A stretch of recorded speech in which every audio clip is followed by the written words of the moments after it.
Good morning, guys. So my first time ever taking a dirt bike on a trail of any kind ever in my life. To be 100% honest, I actually haven't ridden a dirt bike since I was about 15 years old. So this is about to be fun. This trail is about 8 miles long. Obviously I'm gonna have to run this trail, turn around and come back to get back to the old whip here. So stay tuned. There's, I'm sure, going to be some shenanigans. All right. So, like I said, it's my first time ever riding a dirt bike on any trail system anywhere ever. And I found neutral. That's cool.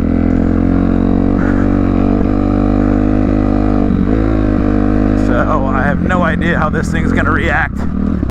I have not a clue. The only thing I'm used to riding is my KLR and then my KTM 1290. As we're starting right now, you can definitely tell this thing is squirrelier for sure.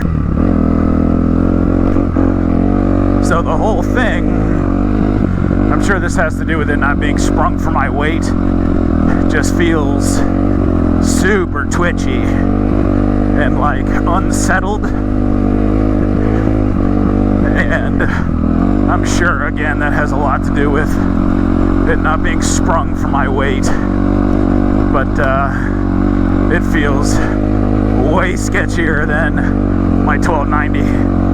Like, it could be way more unsafe to ride. But again, I'm sure that has a lot to do with the fact that it is not sprung for me. I think once I get a better spring on it, I think we'll be in business. But the thing just lugs all day, which is cool. Ooh, right there, on the settled as fuck.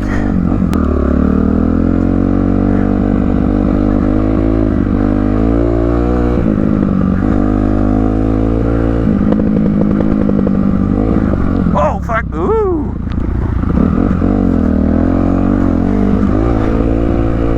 Oh, that was almost bad. Don't hit me, bro.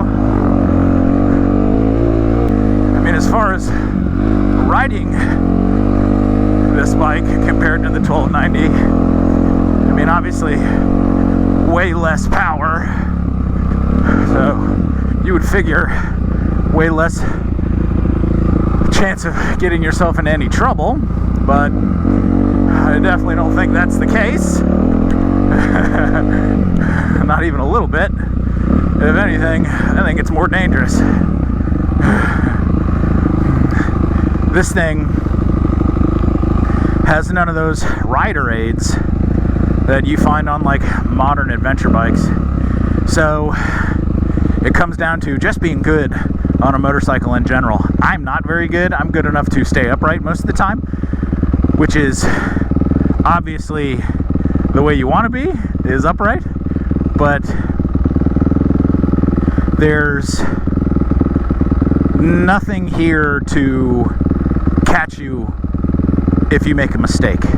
You know, there's no ABS, there's no traction control, all that. I mean, I'm stating the obvious, but if you're coming from an adventure bike pretty much made in the last 10 years, you're gonna have all those things, and you're gonna get on a dirt bike and think, oh, you know, no big deal. It's light and it's slow in comparison, but oh boy, you are mistaken, because it requires much more skill to ride this thing effectively compared to a big adventure bike.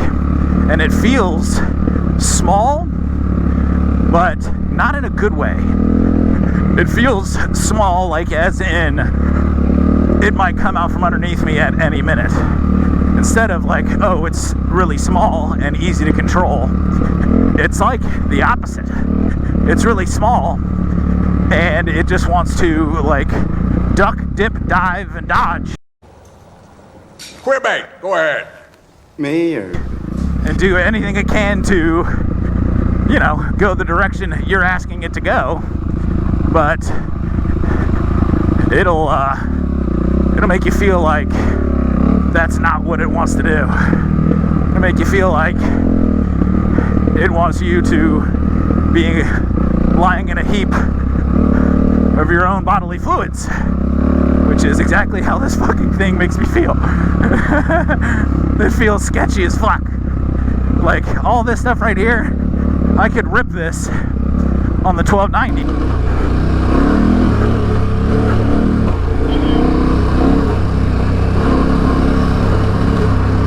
Big old fucking pit. Fuck! Obviously, I'm used to riding that bike, and this is literally my first time ever in my life on a trail on a dirt bike. So it feels incredibly alien to me. It feels not like counterintuitive, because it's just the same principle, just with a different machine. So, but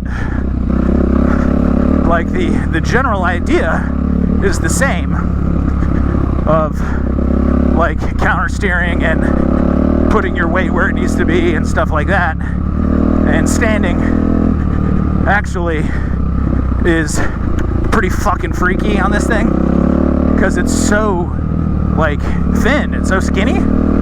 It just feels like I don't have as much control over the bike when I'm standing, because I feel like I can't grip the tank, or there is no tank, well there is a tank, but not where I'm gripping. I can't grip the bike as well with my legs. So it feels, like I said, squirrely. And obviously, once I get hours and hours in the saddle, it'll start to feel a lot more comfortable. But the initial ride is fucking freaky. It feels it feels so strange. And I understand that it's because the bike is just different. Way less weight, way less, I mean, just mass in general. So the bike moves, I mean, so much different than my big adventure bike. That big adventure bike just feels like a tank. Feels like it'll roll over anything just based on sheer mass, which is pretty much the case. But on this thing, it's way more skill-based than it is just trying to ride it like, you know, a tank. This thing requires full time and attention, because things that would send the adventure bike, or not send it, but just give the adventure bike no problems as far as like absorbing and deflecting, make this thing feel like you're about to launch into the stratosphere, because there's just no mass. There's no mass to it to absorb all that crazy bumpy shit. Now, again, I know that it's because it's not sprung for me. I keep saying that because I feel like it's a pretty decent qualifier to remember, and for me to remember, and if you're watching this video, for you to remember that if it was sprung correctly for my weight, I feel like it would be a night and day different ride. And that's the plan. I got a Race Tech 6.6 kg spring for the rear, and I just didn't feel like waiting. I felt like I wanted to go ride this fucking thing. So that's what I did. But obviously I'm doing the bike a disservice and myself a disservice by being freaked out about it, even though with a correct spring on this bad boy, the ride would be much better, much more tolerable. That and the clutch on this thing, that lever is fucking heavy. So it's tiring me out really quickly compared to the big bike. I feel like I'd be, another hour into the ride before I started getting that fatigue in my hands, which is a bummer, but again, I can fix that too. Just need to, figure out the best way of doing it. I've seen those like stunt clutches with that little like cam system, but those I've heard can be less than reliable. And if the ultimate goal is to hair scramble, I want something super reliable, something that's not gonna break on me in the middle of a race. Here I am talking about racing when I can literally barely ride this fucking thing, but I feel like that's standard operating procedure for me. Getting way ahead of myself. But I think getting it sprung for my weight and then making this clutch a little bit easier to pull is going to make a big difference. And then obviously just hours in the saddle. The more time I have in the saddle, the more natural this is going to feel to me, and the better off I'll be. But as she sits right now, this sucker is tough. I find myself wanting to sit down a lot more than stand up. And I think that has a lot to do with my lack of endurance in my hands.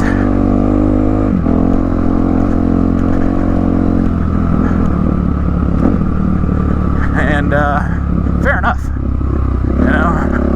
I don't have the endurance in my hands for this, because I'm a weak little soy boy who's used to running a really nice clutch setup from KTM, and I'm sure that is something I can figure out on this bike, just not right this second.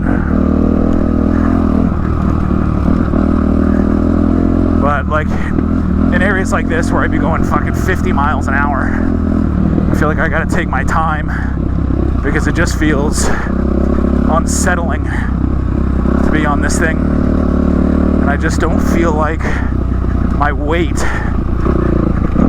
is where it needs to be. Not like my actual body weight, I mean, like as I'm riding this thing, I feel like I'm not positioning my weight correctly on the bike to like get the most out of it, I feel like, oh fuck, oh, big old rock. And it's really hard to like look ahead of yourself while you're riding this thing. Generally, I'm looking like way up in front of me. But on this thing, I just feel like I'm concentrating on stuff that's nearly right in front of me because of how squirrely this front end feels. I don't know if I took a wrong turn or something. This doesn't look all that familiar.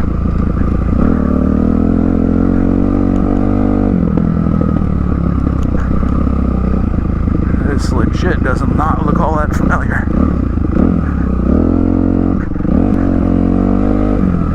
No, this is incorrect. Let us pause for a moment.